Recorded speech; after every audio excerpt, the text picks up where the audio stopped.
Program MT itu gak cocok buat kalian kalau misalkan kondisi kalian seperti ini.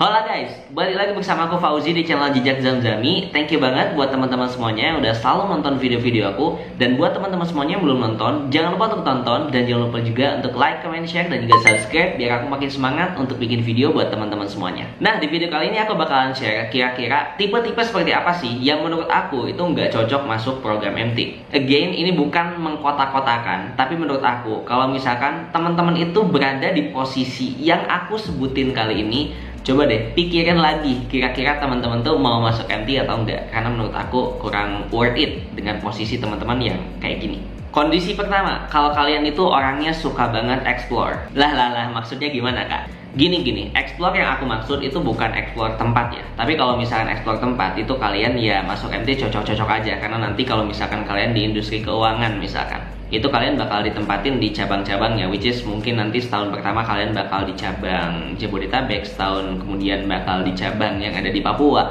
setahun kemudian bakal ke Kalimantan. Itu kalian bakalan dapat banyak pengalaman, khususnya di pengalaman eksplorasi tempat. Tapi nih, kalau misalkan kalian itu suka explore berbagai posisi, misalkan kalian itu adalah orang yang suka bikin konten, and then one day, gue pengen banget explore nih ke divisi lain, gue pengen misalkan masuk ke marketing, masuk ke HR dan lain sebagainya. Menurut aku posisi MT itu nggak cocok. Oke lah, ada beberapa MT yang programnya tuh sistem rotasi, kayak misalkan 4 bulan pertama di bagian apa, 4 bulan kemudian di bagian apa, yang akhirnya nanti bakalan saklek di bagian tertentu. Tapi kalau misalkan MT-nya itu yang dari awal udah dihususin gitu, misalkan kalian MT marketing, terus kalian MT sales yang nggak bisa kemana-mana, menurut aku itu nggak cocok. Karena in the end of the day, menurut aku itu kalian nggak bakalan tahu gitu nanti itu kalian nyaman kerja itu di posisi apa, atau misalkan kalian itu ngerasa cocoknya itu di bagian apa. Selain itu nih, di bagian explore yang aku maksud juga, itu kan pasti ada kaitannya dengan perusahaan yang pengen kalian apply. Mungkin ada beberapa orang yang misalkan kalian itu mikir bahwa di tahun pertama gue pengen banget nih di startup aja, terus nanti di tahun-tahun berikutnya gue pengen masuk multinational company, terus di berikutnya kalian ngerasa kayak wah gue pengen banget nih masuk ke pemerintahan. Nah, kalau kalian ada di program MT itu gak segampang itu buat keluar, karena ada yang namanya penalti dan ada yang namanya ikatan dinas. Kalau misalkan kalian bukan program MT nih, terus di tengah-tengah kalian ngerasa wah gue kurang cocok banget nih, kurang pas di perusahaan ini, kurang pas di posisi ini, yaudah lu tinggal resign, lu keluar cari perusahaan lain. Nah, kalau di MT itu masuknya susah, keluarnya juga susah. Jadi menurut aku pikirin dulu, kalau misalkan kalian itu sukanya explore semua perusahaan, explore semua bagian, jadi program MT itu nggak cocok. Jadi kalau kalian masih suka kutu loncat nih, menurut aku jangan masuk MT. Kedua, kalau kalian suka yang namanya kerja sampingan. Ini point of view dari aku aja, yang aku lihat sebenarnya dari lingkungan aku. Aku nggak tahu MT di tempat lain kayak gimana, dan nggak merepresentasikan MT tempat lain juga. Tapi dari pengalaman aku ngerasa bahwa di lingkungan aku itu orang-orangnya tuh dia lebih kayak in touch banget ke MT ini, atau in touch banget ke posisi nanti setelah MT, dan gak mau banyak kerjaan lain di luar kerjaan kantorannya, which is itu sebenarnya out of my value juga. Karena kalau aku itu kan tipikal yang kayak lu harus punya banyak keran pemasukan gitu. Lu punya fixed income, lu juga nantinya punya non fixed income. Makanya kan sekarang aku bikin konten, aku juga sekarang ngerjain beberapa freelance, aku juga punya usaha sampingan. Nah, that's why I love this environment gitu. Cuman ternyata ketika aku udah masuk kantor dan aku ngobrol dengan berbagai orang, ternyata lingkungannya itu nggak mendukung untuk aku bisa melanjutkan apa yang aku mau ini gitu, atau melanjutkan apa yang udah aku punya. Lah, kenapa sih kayak gitu? Menurut aku ini kembali lagi ke visi misi dari setiap orangnya ya, atau mungkin culture yang dibangun dari perusahaannya. Kalau gue bener-bener pengen menembus itu aja guys. Kalau misalkan orang-orang tuh nggak punya usaha sampingan, atau orang-orang tuh cuma ngandelin gaji di kantor, ya udah dia aja gitu, terserah. Gue nggak mau ngajak dia juga, dan gue nggak mau sama kayak dia juga.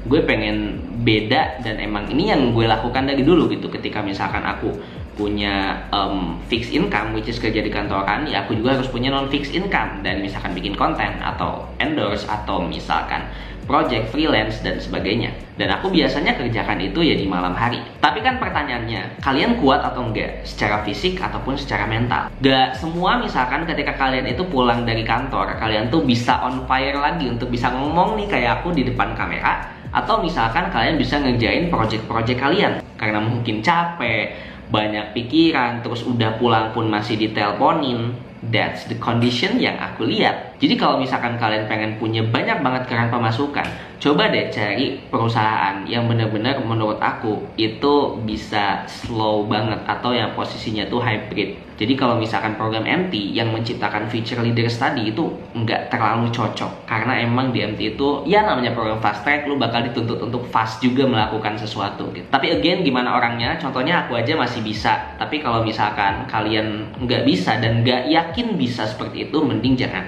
Yang ketiga, target oriented. Nah, kalau misalkan kalian bukan tipikal orang yang suka dengan target atau suka dikejar-kejar dengan target, mending kalian jangan masuk MT deh. Program MT itu emang biasanya di berbagai divisi, nggak hanya misalkan di bagian marketing or sales atau misalkan sosmed dan sebagainya. Tapi biasanya emang di role-role yang penting di perusahaan, which is role yang penting di perusahaan tuh biasanya di bagian operation, terus di bagian HC, terus di bagian marketing and sales. Nah, ketika misalkan kalian berada di posisi-posisi itu dan kalian itu dituntut untuk punya target, atau which is kita ngomonginnya target oriented gitu.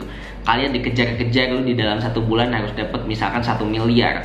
Terus ketika akhir bulan kalian baru dapat 200 juta dan kalian dikejar-kejar dan sebagainya yang akhirnya kalian nggak bisa achieve, atau misalkan kalian nggak bisa sampai ke target itu dan itu menyebabkan KPI kalian atau reputasi kalian itu jelek ataupun hancur. Nah, kalau misalkan kalian belum terbiasa dikejar-kejar dengan target tadi atau nggak suka lah gitu dengan target-target tadi, menurut gue kalian jangan masuk MT. Kalaupun misalkan kalian masuk MT, coba masuk MT-nya itu jangan yang memang based on the target oriented, tapi bener-bener yang ya udah nggak terlalu ada target yang dikejar-kejar gitu. Tapi misalkan kalian masuknya itu di MT yang misalkan marketing atau sales yang di area yang memang harus jualan, terus nantinya itu kalian nggak suka target oriented, itu bener-bener bakalan tersiksa guys. Jadi kalian bisa coba aja posisi-posisi lain yang memang nggak berkaitan dengan target oriented tadi. Misalkan di HR. Setahu aku di HR itu walaupun target oriented itu nggak yang kayak marketing and sales banget lah. Harusnya sih seperti itu ya, karena dulu aku pernah di bagian people development dan nggak segitunya. Nah, paling 3 itu dulu aja. Kalau misalkan video yang nonton ini rame, aku bakalan bikin part keduanya, karena sebenarnya masih banyak banget poin-poin yang aku pengen sampaikan ke teman-teman supaya teman-teman tuh nggak terjebak atau nggak masuk ke program MT kalau misalkan kalian itu seperti kondisi kayak gini. So thank you so much guys for watching. Jangan lupa untuk like, comment, share, dan juga subscribe. See you next time and goodbye.